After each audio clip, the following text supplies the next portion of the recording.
So the Giants took on the Jets last Saturday for the last preseason game, and the Jets ended up beating us. The Jets threw out their starters out there for the first drive and a couple of drives on defense. They started out their starters. The Giants did not start out their starters. The Giants lose that game. The Jets win. What's mainly coming out from this is that after Hard Knocks is dropping little tad bits, dropping little pieces, you got Sauce Gardner. He's over here talking to Jalen Hyatt saying that you in the big leagues now. What are you doing? What are y'all doing? Broken up by Sauce Gardner. Boy, you in the big. What is he doing? What are you doing? Talking to the Giants sideline, which cool, whatever, you should be hyped. But let's not forget that you got burnt on that first play and you weren't saying a word. They actually included it in Hard Knocks, and that's what I was thinking about because they dropped a clip where he got the pass deflection. But they weren't talking about that first play where Hyatt ran right past you. He ran that stop and go and ran right past you. If that's Daniel Jones throwing that ball, that's a touchdown. And then go to the other side. We got Jihad Ward. Listen, Hottie, he's known to bring that energy. He's known to stir some things up. He did push Aaron Rodgers late. I'm not going to defend him on that part. But then Aaron Rodgers going out and saying, I don't even know who you are. What are you doing? Throws a touchdown and tells him, don't poke the bear. Like, listen, I'm all for the energy. The competitiveness is at an elite level when it comes to an NFL game. So, listen, it's up there. But Jets fans, y'all need to pipe down. Pipe down, Jets fans. I got see Jet fans all over the place that are super hype after beating the Giants and just letting us know that we don't got nothing for them. And all this different type of energy that's being played off. You got Randall Cobb out here doing crack side blocks, and people get hurt. People get seriously hurt from those type of things because you're hitting somebody when they can't see you. Realistically, it's kind of a dirty move, but we've all done it growing up. And seeing this at the elite, at the highest of the highest levels, and you're still doing this. Come on, man. Like, there's just so many things that happen in this game that, you know, the Giants, some of the Giants people, which Jihad Ward is mainly the person to speak out on it in the locker room, but they're saying that they didn't like how they were acting. Over here talking on the sideline, over here laughing about it, you know, because some people, they're going to watch Hard Knocks, they're going to see what happens. And, you know, ultimately, I think the Jets already feel like they're above the Giants, which, you know, Aaron Rodgers is a historically great quarterback. He's going to be a Hall of Famer. He got the MVPs. He got one ring. I'll remind you, one ring. But ultimately, the Jets haven't had a quarterback like this in a while. I'm not surprised at their hype. Last season, they had a really great defense, and they ended up starting off really well and fell off a cliff with the quarterback that's still in the same quarterback room, Zach Wilson. He just didn't play well. And the team overall, you could argue that defense was ready to go to the playoffs and the rest of the team wasn't. So I understand all the hype. If I was on the Jets fandom, you know, I would be hype about getting a quarterback and hoping that days are better. But I just want to remind y'all that y'all haven't won nothing yet. The Giants haven't won anything in a while. And I'm humble enough to say that. It's going to be hard for me to say that we're going to go to the Super Bowl and win. That's hard for me to say.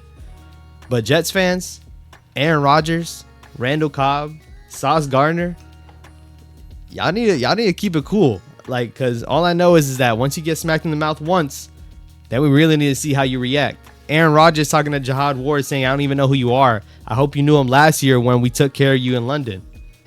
Last year when we played Aaron Rodgers in London, in Green Bay, he had his guys. He had Randall Cobb. He had Alan Lazard, two guys that are on the team right now. So you can't argue that these are guys that, you know, he's playing with scrubs.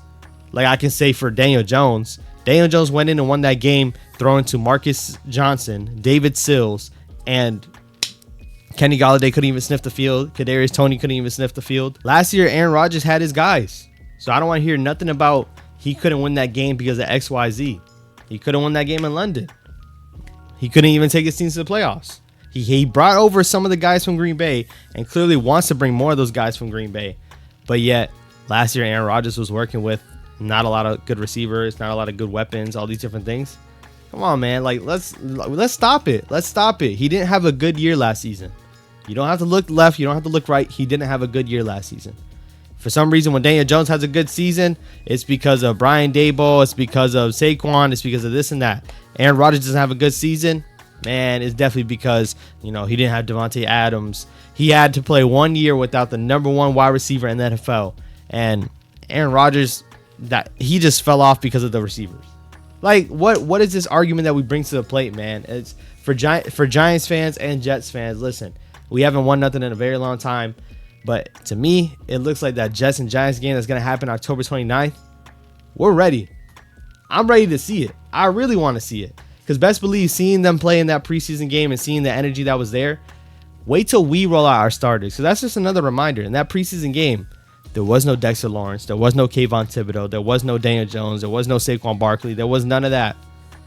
Jalen Hyatt's over here running past Sauce Gardner, but there's no other receiver, and they still have to throw a safety over top of him. Come on, man. Like, let's be real. Let's be real. When that comes to play during the regular season, are you going to shade a safety over Sauce Gardner? If he's that guy, you're not going to. And guess what? If there's not a safety over top on that play, and there's Daniel Jones throwing the ball, not Tyrod Taylor, how's that play going to go? Sauce Gardner, you can tell me.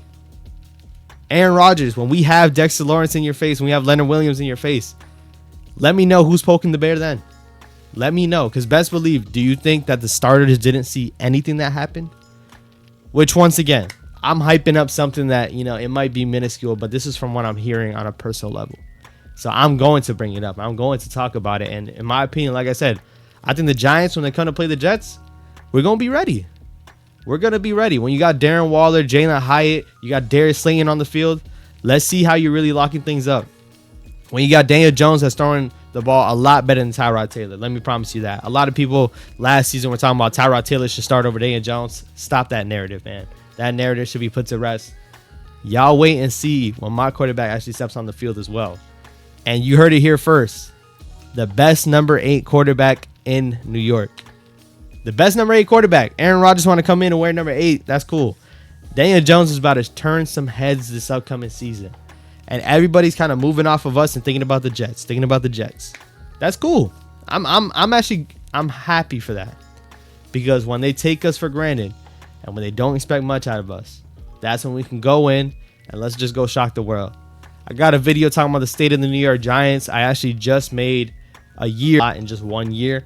My first video was the state of the New York Giants, and I'm going to make another video heading into week 1 on the state of the New York Giants, just to give a little recap and what's to come for this upcoming season. I'm going to try to keep that trend going as I continue to age on. But listen, the Giants, I'm ready for week 1 already. I'm ready for whatever's to come with Daniel Jones coming up, whatever's to come with Darren Waller being on this team, whatever's to come with Isaiah Simmons. We're building a culture that people want to restructure their contracts for to stay on the team.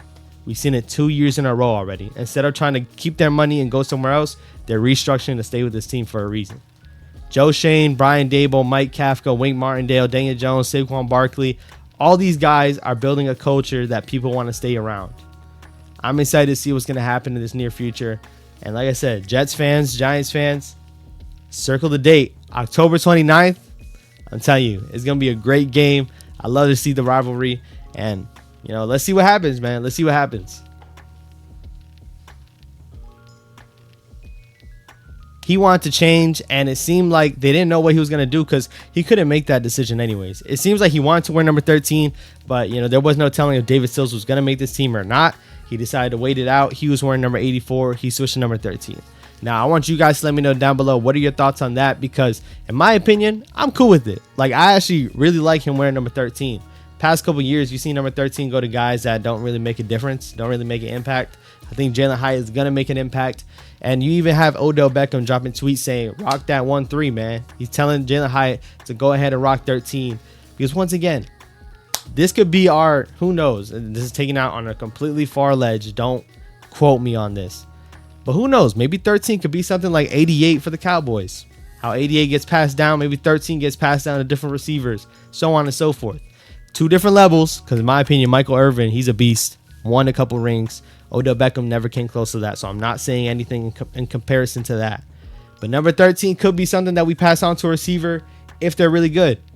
Jalen Hyatt, you took on 13. That's a lot to live up to. We'll see if you are. A lot of fans are already expecting it with you wearing 13.